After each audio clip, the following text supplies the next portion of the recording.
ยูเครนใช้อาวุธของชาติใดบ้างในการบุกโจมตีรัสเซียรายงานระบุว่าประเทศสมาชิกเนโตหลายประเทศรวมถึงสหราชอาณาจักรและเยอรมนีอนุญาตให้ยูเครนใช้อาวุธในแคว้นเคิร์ชของรัสเซียเมื่อวันพุธเคียฟ 21 สิงหาคม 2024 ที่ผ่านมายูเครนยืนยันแล้วว่าพวกเขาใช้อาวุธที่สหรัฐจัดหามาโจมตีสะพานรัสเซียเหนือแม่น้ำเซมในเคิร์ชเมื่อวันจันทร์ผู้สืบสวนทางทหารของรัสเซียกล่าวว่ายูเครนได้ทำลายสะพาน1 แห่งจาก3 แห่งบนเกาะเซมจนหมดสิ้นและสร้างความเสียหายให้กับสะพานอีก2 แห่งสหรัฐยังไม่ได้ให้ความเห็นอย่างเป็นทางการว่ามีการใช้อาวุธของตนหรือไม่อย่างไรก็ตามโฆษกของเครมลินแห่งมอสโกกล่าวหาเคียฟก่อนหน้านี้ว่าใช้อาวุธที่สร้างในตะวันตกในการรุกรานภูมิภาคเคิร์ชเมื่อเร็วๆนี้นับเป็นครั้งแรกที่ภูมิภาคเคิร์ชถูกโจมตีโดยเครื่องยิงจรวดที่ผลิตโดยชาติตะวันตกซึ่งอาจจะเป็นไฮมอร์สของอเมริการะบบยิงจรวดด้วยปืนใหญ่เคลื่อนที่คล่องตัวสูงมาเรียซาคาโรวาโฆษกกระทรวงการต่างประเทศรัสเซียกล่าวเมื่อวันที่ 16 สิงหาคม 2024 บนแอปพลิเคชันข้อความ Telegram การรุกรานอย่างต่อเนื่องของยูเครนไปยังเคิร์ชเริ่มขึ้นในวันที่ 6 สิงหาคมนี่คือสิ่งที่เรารับทราบเกี่ยวกับอาวุธต่างประเทศที่ยูเครนใช้ยูเครนใช้อาวุธใดในการรุกรานรัสเซีย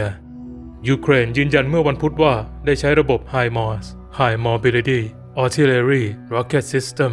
จรวดหลายลำกล้องขนาดเบาติดตั้งบนรถบรรทุกที่ได้รับจากสหรัฐในการโจมตีสะพานในรัสเซียสื่อของสหราชอาณาจักรรวมถึง Sky News และ BBC เผยแพร่ข่าวลือเมื่อวันที่ 15 สิงหาคมว่ายูเครนได้ใช้รถถัง Challenger 2 ของสหราชอาณาจักรในดินแดนรัสเซียกระทรวงกลาโหมในลอนดอนปฏิเสธที่จะแสดงความคิดเห็นเกี่ยวกับอาวุธเฉพาะที่ยูเครนใช้อยู่ทั้ง2 สำนักข่าวรายงานเชื่อกันว่าอาวุธที่เยอรมนีจัดหาให้ถูกนำมาใช้ในการบุกโจมตีที่เคิร์ชด้วยเยอรมนีเป็นหนึ่งในซัพพลายเออร์ผู้จัดหาอาวุธรายใหญ่ที่สุดให้แก่ยูเครนรองจากสหรัฐอเมริกาโดยจะส่งยานสายพานหุ้มเกราะลำเลียงพลทหารราบ Mortar Infantry Fighting Vehicles และ PERT รถถังหลักของกองทัพเยอรมันระบบป้องกันภัยทางอากาศโดรนและระบบยิงจรวดให้กับเคียฟประเทศเนโตใดบ้างที่อนุญาตให้ยูเครนใช้อาวุธของตนในรัสเซียเมื่อวันที่ 31 พฤษภาคมประธานาธิบดีโจไบเดนแห่งสหรัฐได้ผ่อนปรนข้อห้ามไม่ให้ยูเครนใช้อาวุธของสหรัฐภายในดินแดนรัสเซียรัฐมนตรีว่าการกระทรวงการต่างประเทศแอนโทนี บลิงเคนกล่าวในการแถลงข่าวในระหว่างการประชุมเนโตอย่างไม่เป็นทางการในกรุงปรากของสาธารณรัฐเช็กสิ่งนี้ถือเป็นการเปลี่ยนแปลงนโยบายของไบเดนซึ่งก่อนหน้านี้เคยปฏิเสธที่จะอนุญาตให้ยูเครนใช้อาวุธที่สหรัฐจัดหาในรัสเซียในเดือนเมษายนไบเดนลงนามในการสนับสนุนทางทหารแก่ยูเครนมูลค่าเกือบ 6.1 หมื่นล้านดอลลาร์สหรัฐราว 2.22 ล้านบาท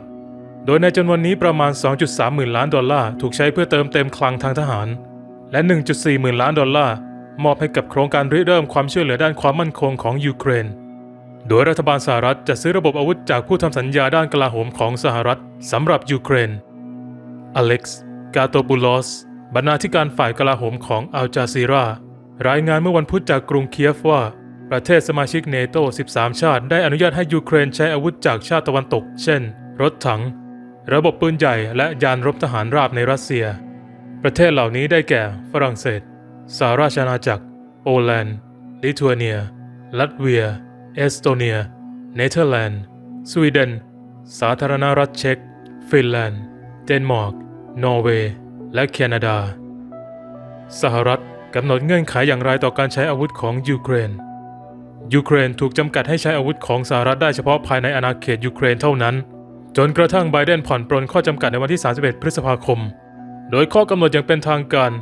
ยูเครนยังคงไม่ได้รับการอนุญาตจากวอชิงตันให้ใช้ขีปนาวุธพิสัยไกลของสหรัฐโจมตีเป้าหมายภายในรัสเซียท่ามกลางความกังวลว่าขีปนาวุธอาจถูกนำไปใช้โจมตีเป้าหมายที่อยู่ลึกเข้าไปในอาณาเขตรัสเซียซึ่งอาจทำให้ความขัดแย้งรุนแรงขึ้นได้ขีปนาวุธพิสัยไกลจะยิงหัวรบด้วยการเคลื่อนแบบโปรเจกไทล์ไปยังเป้าหมายระยะไกลอย่างไรก็ตามในเดือนเมษายนเจ้าหน้าที่สหรัฐยอมรับว่าสหรัฐได้จัดส่งขีปนาวุธพิสัยไกลให้ยูเครนอย่างเงียบๆโดยเป็นส่วนหนึ่งของแพ็กเกจช่วยเหลือในเดือนมีนาคมและยูเครนได้ใช้ขีปนาวุธเหล่านี้ไปแล้ว2 ครั้งในช่วงปลายเดือนเมษายนในไครเมียที่รัสเซียผนวกเข้าเป็นดินแดนของตนเมื่อ 12 สิงหาคมจอห์น เคอร์บี้ ที่ปรึกษาฝ่ายการสื่อสารเพื่อความมั่นคงแห่งชาติของทำเนียบขาวกล่าวในการแถลงข่าวว่าเขาจะไม่แสดงความคิดเห็นเกี่ยวกับปฏิบัติการทางทหารของยูเครนผมจะปล่อยให้พวกเขาพูดถึงสิ่งที่พวกเขากำลังทำเขากล่าวเขาแสดงความคิดเห็นว่าตะวันตกหรือเนโตกำลังทำสงครามกับรัสเซียเป็นการโฆษณาชวนเชื่อของปูตินอย่างตลกโดยเสริมว่ากลุ่มคนเดียวที่ทำสงครามในยูเครนคือรัสเซียเขายังกล่าวเสริมด้วยว่าหากปฏิบัติการทางทหารของยูเครนในรัสเซียทำให้ปูตินไม่สบายใจเขาก็แค่หนีออกจากยูเครนไปซะแล้วก็เลิกยุ่งกับเขาอย่างไรก็ตามเมื่อวันที่ 16 สิงหาคมเจ้าหน้าที่สหรัฐบอกกับสำนักข่าวรอยเตอร์โดยขอไม่เปิดเผยตัวตนว่า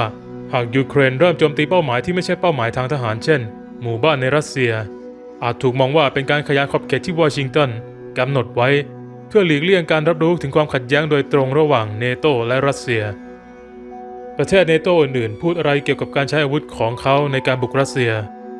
การตอบสนองของชาติตะวันตกนั้นค่อนข้างเรียบง่ายหรือมีความเข้มข้นน้อยอย่างน่าประหลาดใจเนื่องจากจนถึงขนาดนี้ข้อความจากชาติตะวันตกยังคงขัดขวางไม่ให้ยูเครนใช้อาวุธของพวกเขาในดินแดนของรัสเซีย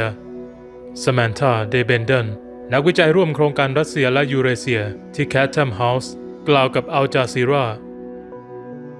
สหราชอาณาจักรเมื่อวันที่ 15 สิงหาคมกระทรวงกลาโหมยืนยันว่าอาวุธที่สหราชอาณาจักรจัดหาให้สามารถใช้ได้โดยยูเครนภายในอาณาเขตรัสเซียได้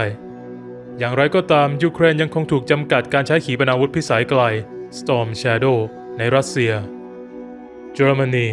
สื่อเยอรมนีรายงานว่าคณะกรรมการกลาโหมของรัฐสภาได้ยืนยันแล้วว่าการที่ยูเครนใช้อาวุธที่เยอรมนีจัดหาให้รวมถึงรถล้อหุ้มเกราะภายในรัสเซียก็ได้รับการรับรองตามกฎหมายแล้วอาวุธถูกถ่ายโอนภายใต้ความรับผิดชอบของยูเครนซึ่งกำลังปกป้องตัวเองจากผู้รุกรานและใช้สิทธิในการป้องกันตนเอง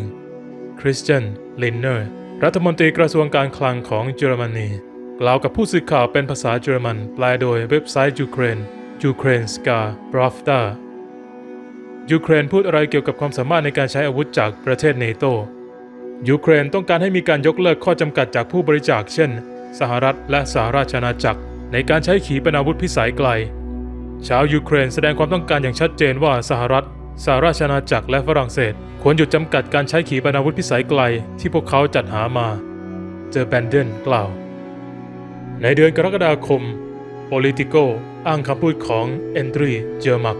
ที่ปรึกษาระดับสูงของประธานาธิบดีโวโลดิเมียร์ เซเลนสกี้ของยูเครนโดยกล่าวว่ายูเครนต้องการให้สหรัฐอนุญาตให้พวกเขาใช้ระบบขีปนาวุธทางยุทธวิธีของกองทัพบกที่มีพิสัยไกลขึ้นเพื่อโจมตีดินแดนรัสเซียนายโจเซฟ โบเรลผู้แทนระดับสูงด้านนโยบายต่างประเทศและความมั่นคงในนามของสหภาพยุโรปเรียกร้องให้ผู้บริจาคยกเลิกข้อจำกัดต่อยูเครนในโพสต์ X เมื่อวันพุธรัสเซียยังพูดอะไรอีกเกี่ยวกับการใช้อาวุธของประเทศสมาชิกเนโตรัสเซียได้ออกมาโจมตีประเทศตะวันตกและเนโตถึงสิ่งที่มองว่าเกี่ยวข้องกับการรุกรานโดยการส่งอาวุธให้ยูเครนสิ่งนี้เกิดขึ้นท่ามกลางเบื้องหลังที่รัสเซียต้องผ่านการปรับโครงสร้างครั้งใหญ่ในกระทรวงกลาโหมเดอแบนเดนกล่าวและเสริมว่าตั้งแต่เดือนเมษายนเจ้าหน้าที่ในกระทรวงกลาโหมถูกแทนที่แล้ว17 รายในเดือนมิถุนายนปูตินไล่รัฐมนตรีช่วยว่าการกระทรวงกลาโหม4 คนออกโดยแต่งตั้งแอนนา ซิวิเลวาญาติของเขาให้เข้ารับช่วงต่อจากหนึ่งในนั้นทุกครั้งที่ชาติตะวันตกสัญญาว่าจะมีอาวุธใหม่ให้ยูเครนปูตินก็จะขู่ว่าจะมีการใช้อาวุธนิวเคลียร์และตอบโต้อย่างเลวร้ายตอนนี้ปูตินกำลังลดความสำคัญของการรุกรานครั้งนี้ลงเจอแบนเดนกล่าวความระสำระสายในรัสเซียกำลังแสดงให้เห็นว่ากองทัพกำลังเผชิญกับกลไกตอบโต้ที่วุ่นวายบางประการเรียบเรียงและแปลโดย Bonolly Hunter